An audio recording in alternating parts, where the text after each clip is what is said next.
Assalamualaikum warahmatullahi wabarakatuh.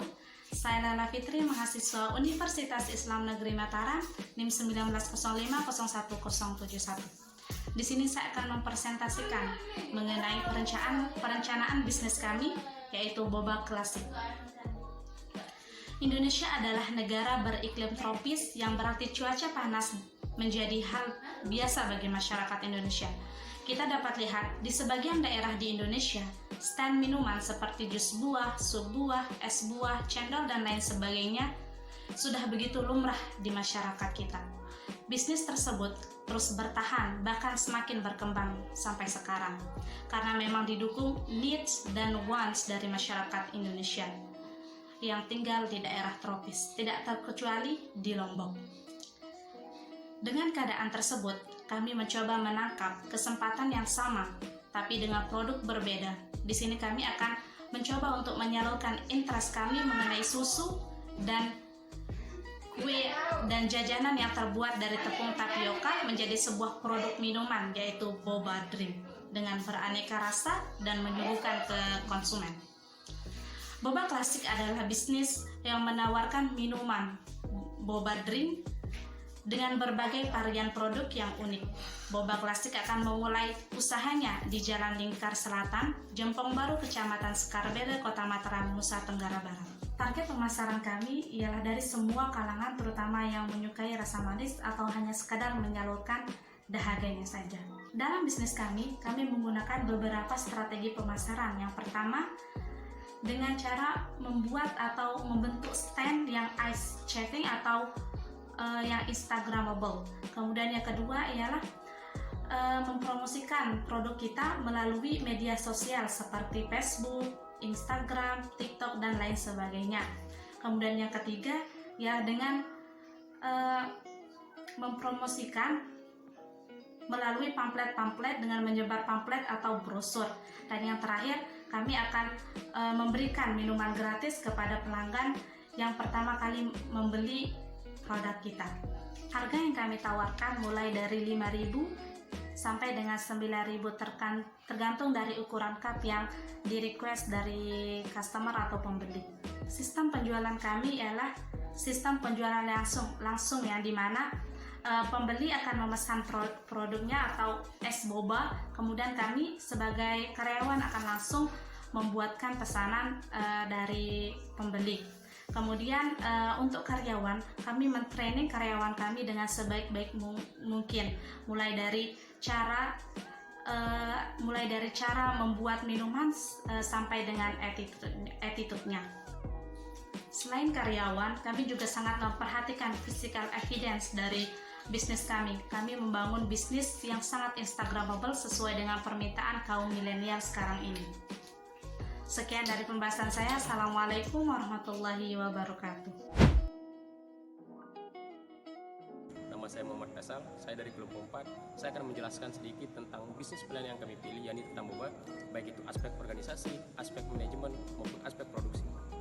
Di dalam bisnis plan tidak lepas dari yang namanya direktur operasional, ada yang namanya manajer produksi, dan juga karyawan. Di mana usaha boba ini akan dijalankan atas nama tim manajemen yang saya akan jelaskan beberapa. Di antaranya direktur operasional, yaitu atau manajer keuangan, manajer produksi, dan juga karyawan operasional. Kemudian ada yang namakan perizinan, karena usaha kecil dengan modal yang minim juga, sehingga tidak dibutuhkan sebuah bentuk badan usaha, namun tetap dibutuhkan perizinan minimal setingkat ketua RT atau RW.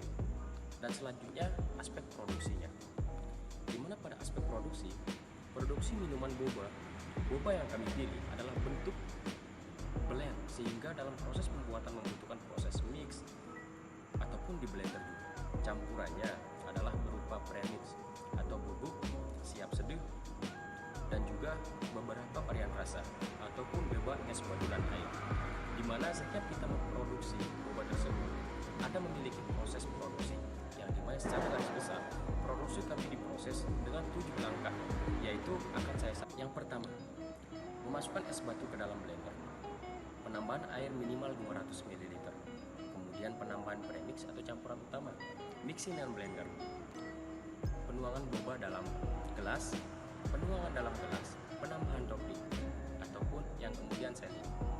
Di dalam pembuatan kapasitas harus memiliki kapasitas produksi. Kapasitas maksimal produksi kami per hari maksimal 200 per cup atau 200 cup per hari. Sehingga bisa dikatakan dengan 1 kg bahan premix. Mungkin hanya itu yang dapat saya jelaskan tentang bisnis plan yang kami pilih, yakni tentang boba.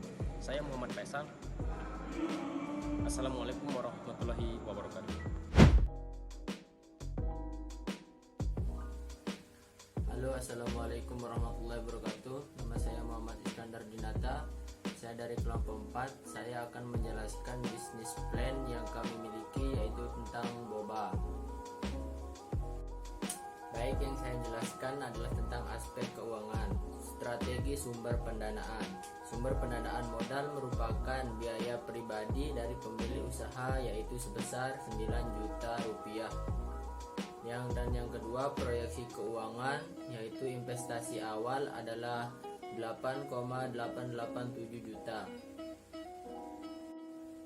Total revenue per bulan yang ukuran 8 OS harganya 5.000 kali 15 cup kali 30, jadi totalnya 2.250.000. Dan yang ukuran 12 OZ yang harga 7.000 kali 10 cup kali 30 hari, dan totalnya 2.100.000.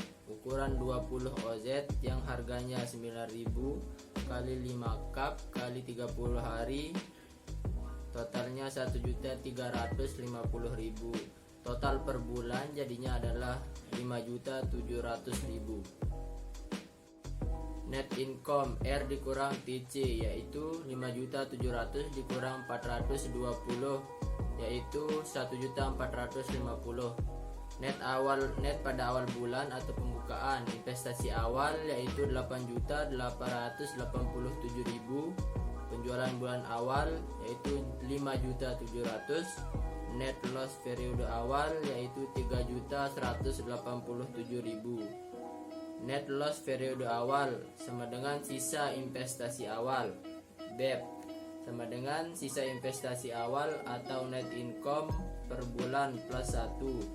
Jadi 3.187.000 per 1.450.000 plus 1, jadinya hasilnya adalah 3,19.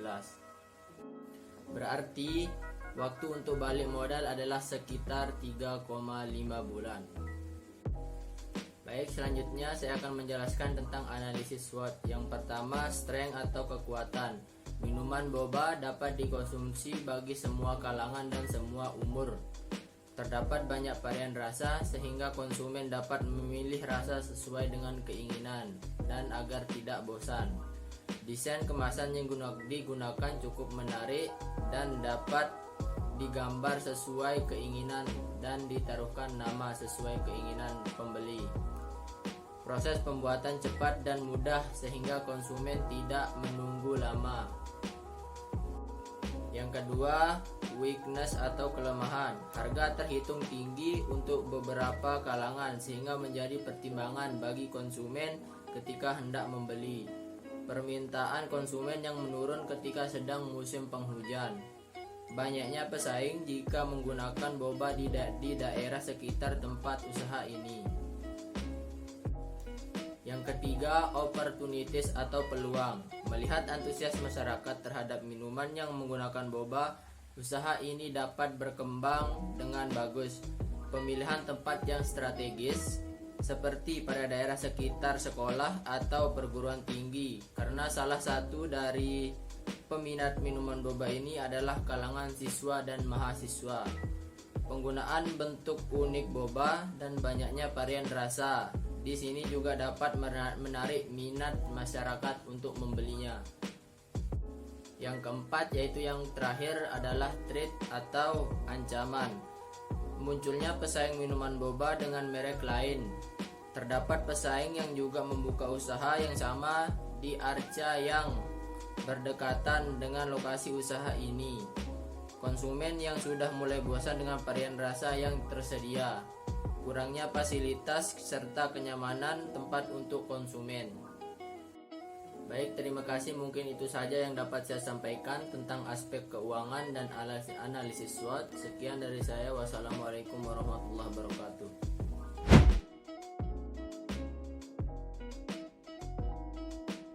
Bismillahirrahmanirrahim. Assalamualaikum warahmatullahi wabarakatuh. Baiklah, di sini perkenalkan, nama saya Nia Supiani. Di sini saya akan memaparkan mengenai strategi Kampas dari Klasik Boba. Strategi Kampas memiliki 9 elemen. Elemen yang pertama adalah customer segment. Customer segment maksudnya di sini adalah target pasar yang ingin dituju, dan target pasar yang ingin dituju oleh Klasik Boba ialah yang pertama, semua jenis kalangan usia kecuali balita. Yang kedua adalah anak muda yang suka minuman kekinian, dan yang ketiga adalah masyarakat kalangan ekonomi menengah. Elemen yang kedua adalah value proposition. Apa sih yang dimaksud dengan value proposition? Value proposition di sini adalah daya tarik yang ingin diberikan kepada konsumen sehingga konsumen itu tertarik untuk membeli produk yang kita tawarkan kepada mereka. Dan value proposition dari Klasik Boba yang pertama adalah minuman segar kekinian yang menggunakan bahan premium dan pilihan, kemasannya menarik, gampang dibawa kemana-mana dan praktis. Minuman susu dan boba yang bisa dipilih sesuai dengan selera dan menggunakan topping yang ingin diminati oleh konsumen itu sendiri. Elemen yang ketiga adalah channel. Maksud dari channel di sini adalah kerjasama perusahaan dengan lembaga atau pihak lainnya. Atau channel di sini adalah perusahaan menggunakan apa untuk mempromosikan barang dagangannya. Dan di sini ada beberapa tahapan atau beberapa poin yang ada dalam channel Klasik Boba. Yang pertama adalah media sosial. Media sosial digunakan oleh Klasik Boba untuk mempromosikan boba yang ingin dijual atau minuman kekinian yang ditawarkan oleh Klasik Boba. Yang kedua adalah bekerja sama dengan influencer. Klasik Boba bekerja sama dengan influencer yang ada di Lombok untuk menawarkan boba klasik kepada masyarakat yang ada di Lombok, khususnya yang ada. Yang ketiga adalah bekerja sama dengan GoFood atau GrabFood. Kenapa sih harus bekerja sama dengan GoFood dan GrabFood? GoFood dan GrabFood menjadi salah satu hal yang menarik bagi masyarakat karena bisa menerima makanan atau minuman langsung ke rumahnya, sehingga Klasik Boba menawarkan untuk bekerja sama dengan GoFood dan GrabFood sehingga masyarakat dimanapun mereka berada di wilayah Mataram dan Lombok Barat bisa menjangkau Klasik Boba tersebut tanpa langsung datang ke tempatnya. Elemen yang kelima adalah key research. Apa sih key research? Key research adalah sumber daya yang ada dalam perusahaan tersebut. Dan key research yang ada dalam Klasik Boba yang pertama adalah pengelola minuman dan yang kedua adalah karyawannya. Poin keenam atau elemen keenam dari strategi Kampas adalah key aktivitas, di mana key aktivitas dari Klasik Boba yang pertama adalah membeli bahan baku yang berkualitas premium, yang kedua adalah membuat minuman dan mempertahankan rasa, yang terakhir adalah menjualkannya atau teknik marketingnya dengan online atau secara offline seperti yang sudah dijelaskan oleh pemateri sebelumnya.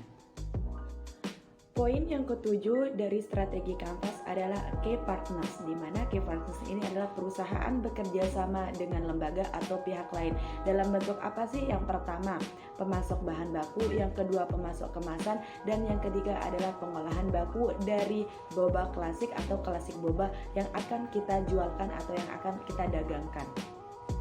Poin yang kedelapan adalah revenue stream, di mana revenue stream ini adalah menyediakan atau modal yang akan dikelola dalam bisnis tersebut sehingga nanti bisnis tersebut bisa berkembang dengan cara apa? Yang pertama dengan menyediakan tempat yang nyaman bagi pelanggan, yang kedua menyediakan spot foto, yang ketiga menyediakan cemilan, yang keempat adalah menyediakan tempat karaoke secara langsung yang ada dalam Klasik Boba tersebut. Baiklah, poin yang terakhir dari strategi Kampas adalah ke struktur, di mana mengenai biaya-biaya yang dikeluarkan selama memproduksi bahan tersebut. Yang pertama, sewa. pertama, biaya bahan baku, yang kedua, biaya sewa tempat, yang ketiga, listrik, dan yang keempat adalah gaji karyawan. Mengenai rincian-rincian tersebut sudah dijelaskan oleh Saudara Andar mengenai apa saja dari proses keuangan yang telah dikeluarkan oleh Klasik Boba tersebut. Sekian pemaparan materi dari saya, kurang dan lebihnya mohon dimaafkan. Kami dari kelompok 4 mohon maaf sebesar-besarnya. Assalamualaikum warahmatullahi wabarakatuh.